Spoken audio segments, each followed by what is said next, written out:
So in this final video on the MITS 88 SIOB card, I'm going to just go ahead and talk through some of the issues I had, where I've gotten to with the card, etc. There's a number of small videos that I'm just not going to edit together. There's nothing too exciting in them. So anyhow, here's the card in its final state. I know we've talked through this before. I've got the majority of the original logic back in the card. The non-original chips are the 7400 sitting here and the 74193 sitting here. So after getting the EIA conversion in place and starting to try to test the card, I had all kinds of issues where in a loop back where I just took data out to data in and just jumpered them, card worked flawlessly. I had no issues at all. And this actually should have been a clue as to what was going on, but it wasn't. So I spent a whole lot of time chasing an issue where when I'd actually hook it up to TerraTerm at 9600 baud, I'd get repeatable but weird garbage in the terminal session the card was driving. It was just bizarre. Captured some of the characters, where I output a 65 decimal, capital A, and I'd get some weird extended character on the other side, and looked at bit patterns, and spent a whole lot of time looking and just really confused and just couldn't figure out what it was. At some point I actually thought, well, maybe, did some research and TTL and RS-232 are inverted. So a TTL high is RS-232 from -3 to -15 volts, I think, someplace in that range, which is, of course, what the level conversion here is doing. Thought maybe I needed to invert the bits. I actually looked at a couple of wires on here, soldered some wrap wire onto a 7404 that just hung out here in free space and tack soldered it into place to invert the TTL stream. Didn't fix it, just changed what random characters I was getting. Lots of head scratching. Checked the strapping a half dozen times, read the data sheet. And one of the thoughts I had is TerraTerm will do 8-bit or 7-bit. Maybe the device was in 6-bit or 5-bit. And read the data sheet, looked at the strapping, actually took an ohm meter to it and made sure I had good continuity here. That had me really confused because the strapping seemed fine. There was errata in the early build docs about changes to be made on the circuit board itself. Before the socket was put in, there was a trace cut. Jumper cuts on the back, or cuts on the back side and jumper wires. And figuring out what the schematic was supposed to look like, I took an ohm meter, and this is a late enough revision board that those changes were incorporated. So my thought was maybe somebody didn't make those changes. And I needed to, but that turned out to be the case. The board had been updated to represent the latest version of the schematic. Swapped all the logic again, got nowhere. Poked and prodded, scratched my head a lot. Jumper directly on the card, everything looked hunky-dory. Tried every baud rate in TerraTerm. Tried, 8-bit, 7-bit, parity on, parity off, stop bits 1, stop bits 2, just all those combinations, and nothing got it correct. And finally, in desperation, I broke out my Roden Shorts oscilloscope. And on the UART here, there's 2 pins, pin 40 and another one I forget, that are the inputs for the clock rate. And what you do is you send a signal to it that is 16 times the baud rate. So for 9600 baud, that would be 153,600 hertz. And dropped the scope probe on here and instantly measured 181.810 hertz. So obviously the frequency was way off. That instantly explained what was going on here. Probably should have started with that, honestly. So with the baud rate being incorrect, with too high a frequency coming in here, and it was significantly off, I went back and looked further at these are 74193s. The 2 megahertz clock comes in, and it gets divided through these, and then over to this guy here that I believe squares it up, and sent to the UART. And I looked at the strapping. There's all those straps underneath here that set the preset. So these work by presetting these to some up count, between 0 and F. They get preset to that, and then when this one counts up and overflows, it clocks this one. It counts up and overflows, it clocks this one, which will continue to count up, and then the overflow comes over here to produce the final, clock. And mucked with that. Check the strapping up here. So, there's a particular pattern of straps that the manual said for 9600. Found a different version of the manual. There was the errata that said, we had the strapping slightly wrong, do this other thing. Lots of head scratching. Finally, in an act of desperation, I dug deeper into the data sheet on these guys, and what I noticed is these two are with the strapping that was on there originally, these two are being preset to F. So they're not really counting anywhere. So he produces a clock pulse. This one rolls over to 0, produces a clock pulse instantly. This one rolls over to 0 and produces a clock pulse and out. So really all the division was happening here. I don't have my sheet here in front of me with my notes about where I got to for actual frequencies. Mucking with it more, I want to say the inputs on this were 1001, or maybe it was, I think it was 1001. It doesn't, I want to say it preset to decimal 11. I could be wrong. And remember, it's presetting and counting up. So the closer the preset to F, to 1111 on the input, the faster it's going to clock. And so I desoldered the straps here, and I moved a couple of them down. I'm sorry you can't see them under the board. A couple of them down, and got it at a little bit too slow a clock, and then did some math between those two strap settings and come up with a strap pattern that got me, I thought, pretty close to 9600 baud. Made those adjustments, put the board back in and tested, and by golly, I had good ASCII coming off the card to a RS-232 USB adapter, and good ASCII coming back onto the card. I was basically in BASIC reading the UART ports, and if I saw a character waiting in the UART, I'd read it out, send it to the TTY0 on the computer, etc.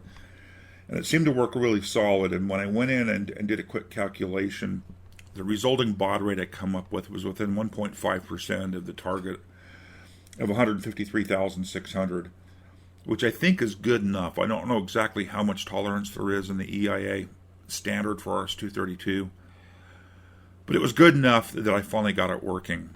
I then put the original 74193s in, and it completely failed again, and it was bad baud rate. And putzed around, and it looks to me like the original chip I had in here has an issue. And I'm a little confused by this. Swap parts back and forth, determined one of the originals was bad. Thought, well, gee, I had a bad 74193. I can jumper it back to the way it was originally, and it should work. But then it was kind of like, well, let me step back. I've got all new 193s in here with a modified strapping. It's working fine, and I start swapping in the original parts, and determined one of them was bad. So the other issues may have been a issue with the bad 193. I'm suspecting the bad 193 was sitting in one of these two sockets where it preloads to F, gets a count up pulse, rolls over to 0, sends the overflow out. With that chip in here, the baud rate just all went to heck. So that was kind of frustrating. Wasn't paying attention. I took out the 1897s I had in here and put back in the original 367s. And fired it up and tested, and everything looked really odd. And what I missed was when I put the 193s in here, I didn't test sufficiently and noticed that with the new one, or with the old 193s, the baud rate was off. That created a bit of confusion. I've got a General Instruments UART that's pin compatible, dropped that in. I did a whole lot of chip swapping here, a whole lot, to get it back to the configuration you see here. So I've got most of the original logic in 1976 date codes on these guys. They're ceramic packages. 76 here, 76 here, 76 here, 76 here, 75, 75. Other stuff I did, so I popped chips back out. I had cleaned up some of the corrosion we had on the pins, but I actually took a rubber eraser and I kind of buffed the outsides of the pins with the eraser to knock some more of that corrosion off, thinking it was a bad connection. I put deoxit down in the sockets and plugged chips in and out to kind of try to clean up the inside of the sockets, thinking maybe it was a bad connection. The deoxit is what removed the markings off these two devices. These were bought within the last 2 or 3 years. It was a refill kit for a small TTL kit from Jameco that's just full of standard TTL, and it's really handy to have on hand. But the deoxit just knocked the markings right off of these, but doesn't knock the markings off the older parts, thank God. I'd have been really sad if I'd have lost the markings, say, off of the UART.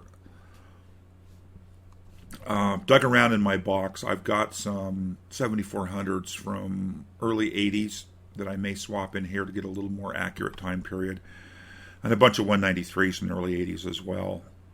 I may do that just because I like to have markings on the devices. That looks a little nicer. We saw in the previous video where I went ahead and built up a serial cable. So the cable plugs down onto the pin header. These are the two unused pins. We've got +5 ground, serial data out, serial data in, and then these 4 pins here on the foil. Actually, originally there was an input to the 367, and the output come over and input to another 367 buffer and output. So these pins don't go off any place on the board except the 367 that was in this socket. You can see in the previous video we built this little cable up. It should give me enough length to get the connector to the back of the case. I had intended to use the board as TTY0. I sent the jumper straps to be port hex 10 or port 16 decimal. And it's got an issue with the polarity of the data waiting to be read and output buffer clear. I think it's the data waiting to be read. The bit seems to be inverted, and that's a little bit confusing. I need to look further at that. So I'd really love to use this card as the TTY0 driver card. I hate to patch CPM for a bit polarity that's backwards. I tested the status port in BASIC and actually wrote code that went out and said, is there a character waiting? No. Is there a character waiting? No. Is there a character waiting? No. Yes, there is. Fetch the character, write it to the TTY. And saw that, the control bit, at least for a character waiting, works fine. In BASIC, I can't drive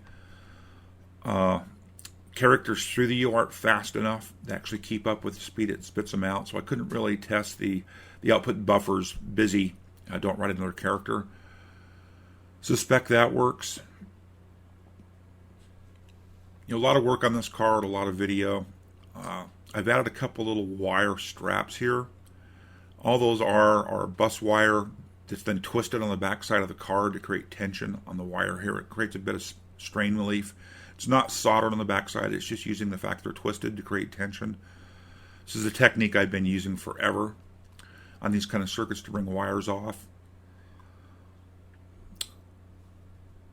What else can I say here? It's a pretty cool old card. It's really cool to see it working. Very happy with it. I think I started in the video saying I paid under $100 for the card, which was still too much, but I had to have it. There's a couple other similar cards up on eBay. They're asking $450 for.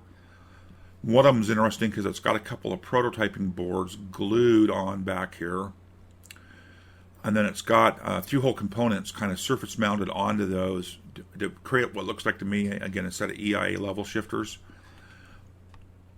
These level shifters, this one's from 1983 and 1982, so they're definitely not the same vintage as the card.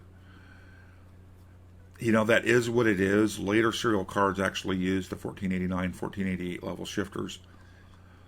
But again, this could be, something that was added onto the card in, say, 85 or even 84 to do the work. The 5-volt regulator here is a new old stock +12, come out of a a bag of stuff that I got that was full of Radio Shack components on the blue cards. So it's vintage back to I don't know what point, but you know, it's got a good look to it. I really need to go in and clean this up, square this off. You know, it doesn't show up that bad till I see it in the photo. Pre-drilled hole on the MITS card here. Did I just put a screw, a washer, and a standoff underneath? And that got it to a really nice height where I could secure it with this one screw, and the pins are solidly in the socket, you know, down here. So that was kind of lucky to have that hole on the card. The positioning of this almost makes me wonder if MITS had intended to do something like this on the board. You know, replace the 74367 that's set down here with a daughter board that plugged in. You can secure it with a standoff here. Never figured out what that hole is for, unless it's, you know, for getting wiring around to the back of the card, perhaps. But you know, it is what it is. These are the original filter caps. The 2.2K ohm resistors here. It's red, red, red. This guy's actually up near 2.5K. He's a little high, but for a while I suspected maybe I wasn't getting good pull up here. There's another 2.2K pull up down here that provides the +5 pull up for the preset on these guys. He's also around 2.5K, so it has definitely drifted over time. He was off at 47 ohm, and I want to say he measured 51, which was fine. You know, resistors do drift over time. Although these aren't dissipating any heat, you know, they just age. Everything ages. There's a missing despiking cap sitting down here. It wasn't on the card when I got it. I don't know. I think that about wraps up where we're at. All the word struggles I went through. Not just coming around and checking clock up front. I felt kind of bad breaking out a very modern Roden Shorts 300 megahertz scope. It's got a really nice frequency counter built in to measure the frequency here. I don't know how I'd have measured it, you know, so many years ago. If it was 1979-80, when I was an electronics tech, contracted to the Air Force, I'd have drug it in and used a scope, one of the tech scopes there, to get an estimate of the frequency. It's the first time I've actually used a true modern instrument in the work here. I mean, I've used my EEV blog 121GW for measuring voltages and that kind of stuff, but I could be doing that with my, you know, 40-year-old, well, 30-year-old Radio Shack little digital meter. It would be close enough.